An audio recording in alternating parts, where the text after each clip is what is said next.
Hi crafty friends, this is card number 27 in Full Deck Challenge 2. The prompt today is color swatch. For my color swatch, I'm going to use this die cut as inspiration. Today I'm going to be working with my Arrtx acrylic markers. I have all the colors that match perfectly. The die cut that I'm using is from Essentials by Marlene. It's a book she has full of brightly colored and quirky die cuts.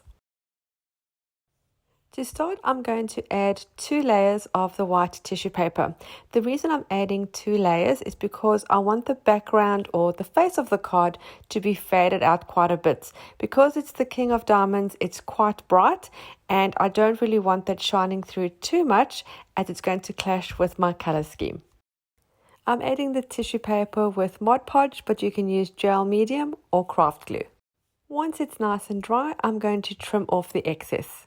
I'm not tearing it this time, I want a neater edge for this style card. Sometimes the corners unstick a little bit, so I just use my paintbrush with the Mod Podge and just go over the corners to make sure that they are glued down really well. To lighten the background even more, I'm going to add some gesso. I'm just using my finger for this. I know there will be some comments about leaving the card to shine through so you can see it's a plain card. Each to their own. I say I like mine quite faded in the background. For my color swatch, I want equal sized little rectangles to do my colors in. And this little template that I'm using is actually used for writing addresses on envelopes. And it is just to help you to get everything aligned and neatly done and in a straight line, but I'm going to use this as my template. I think it works quite well for what I want to do. I'm using a black fine liner to create the rectangles. Once you have your color swatch shapes, you can start filling in with color. These markers that I'm using by Arrtx are really fantastic. I love them. I want to say that they're quite juicy, if that's even a word to use for a marker. They have a lot of paint in them, so their coverage is really good and they're very opaque, so you can't see through them. I'm also just going to add a little bit of the orange marker in the center of my little flower just to make it the same bold orange. Of course, you can use anything for your color swatch. Watercolors, acrylic paints, coloring in pencils, any kind of marker. You could even cut out shapes of paper from a magazine or cardstock and use those. I added some more black marker around each color rectangle, which was probably a mistake, which I realized now.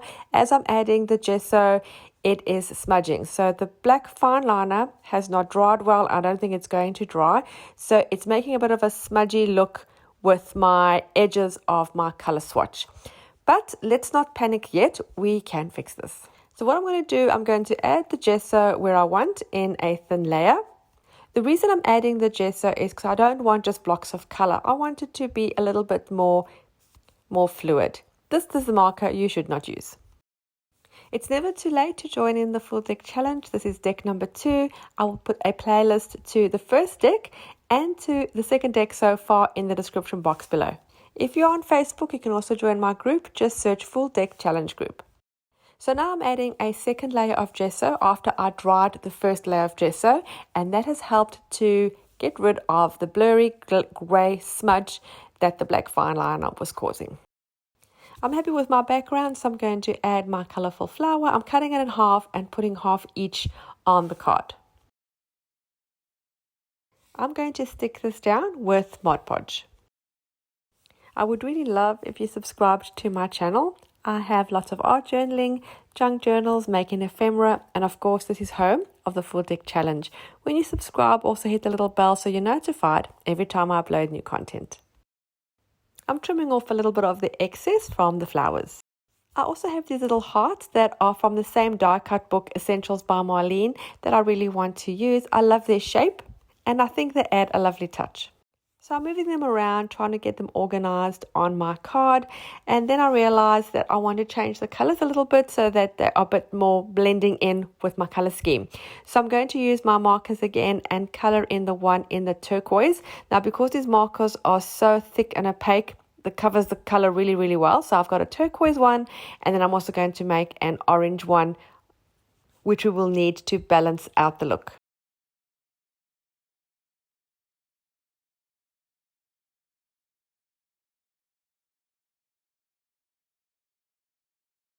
And then while I'm at it, I might as well make a lime one too.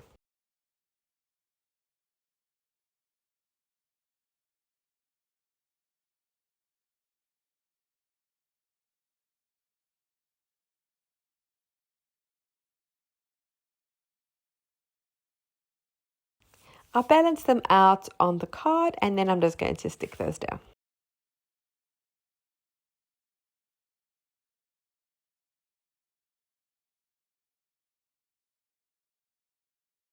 As a final touch, I'm going to add a sentiment. This is just a little sticker that I have in black with white text. Although it's a sticker, I'm going to add some glue so I can be sure it will stick down over all the gesso.